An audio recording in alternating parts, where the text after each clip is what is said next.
5 থেকে 6 বছর সম্পর্ক করার পরে আরো 5 বছর হয়েছে তারা সংসার করতেছে। এতগুলা দিন একসাথে থাকার পরেও যখন সেই মানুষটা বলে তোমাকে এখন আর আমার ভালো লাগে না, আমি এই সম্পর্ক আর থাকতে চাই না, এই সম্পর্কের ইতি এখানেই টানতে হবে, এই ধরনের মানুষদেরকে আপনার মতে কি করা উচিত? আসসালামু আলাইকুম, welcome to my another new video. আজকে আমি আপনাদেরকে খুলনা জেলার অনেক পুরনো এবং ঐতিহ্যবাহী একটি খাবার, সেটা হচ্ছে ডিম দিয়ে পটলের কোরমা রান্না করে দেখাবো। চলুন তাহলে দেখে নেওয়া যাক। প্রথমেই আমি ডিমগুলো ভেজে নিব। আজকে এই ডিম নিয়েও একটা কাহিনী ঘটছে। এই ডিমগুলো ফাটা ছিল না, তবুও সিদ্ধ করতে গিয়ে কেন জানি ডিম থেকে, সবগুলা ডিম থেকে কুসুমগুলো বেরিয়ে আসতেছিল। এত খারাপ অভিজ্ঞতা আমার আগে কখনো হয়নি। এখন ডিম ভাজা হয়ে গেছে, এখন আমি আস্তে আস্তে পটলগুলো ভেজে নিব। আমি এখন কোনো ধরনের মশলা এর সাথে অ্যাড করব না। পটলগুলো যখন খুব সুন্দর করে ভেজে লাল লাল হয়ে যাবে, তারপরেই আমি এখানে সমস্ত মশলাগুলো অ্যাড করব। আজকে আমি এই ডিম দিয়ে পটলের কোরমা একটা বিশেষ জিনিস অ্যাড করব, সেটা হচ্ছে নারকেলের দুধ।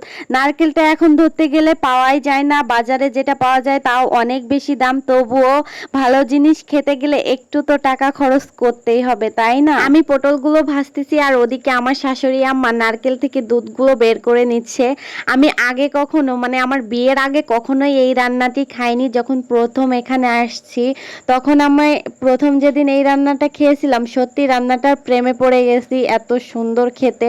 এরপর থেকে আমিও শিখে গেছি, যখন কোনো মেহমান আসে আমাদের বাসায় আমি এই আইটেমটা রান্না করে খাওয়ানোর চেষ্টা করি। আমার পটলগুলো ভেজে নেওয়া হয়ে গেছে। এখানে এখন আমি নারকেলের দুধটা অ্যাড করে দিব। আর হ্যাঁ, আমার আপু ভাইয়াদের জন্য একটা কথা বলে রাখি, আপনারা যদি কেউ এই রান্নাটি খেতে চান তাহলে অবশ্যই নারকেলের দুধ দিয়েই রান্না করবেন। তবে পাউডার মিল্ক যেটা বাজারে পাওয়া যায় ওইটা দিয়েও রান্না করে খেতে পারেন। তবে আমার মনে হয় নারকেলের দুধটা দিয়েই রান্না করলে সব থেকে বেশি টেস্ট পাওয়া যায়।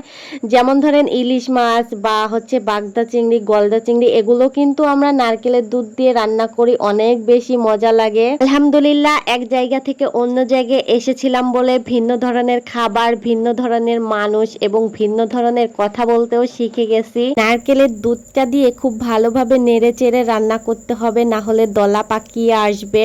আমার রান্নাটা প্রায় হয়ে আসছে। এখানে এখন আমি ডিমগুলো দিয়ে দিব। আর হ্যাঁ, আমাদের খুলনায় আর একটি অনেক ঐতিহ্যবাহী খাবার আছে, সেটা হচ্ছে চুই ঝালের খাসির মাংস বা গরুর মাংস। আপনারা যদি এই রান্নাটি দেখতে চান তাহলে অবশ্যই আমাকে কমেন্ট করে জানাবেন আমার আজকের ভিডিওটি কেমন লাগলো। ভালো লাগলে অবশ্যই সকলে লাইক কমেন্ট করে আমার পাশে থাকবেন। আজকের মতো বিদায় নিচ্ছি।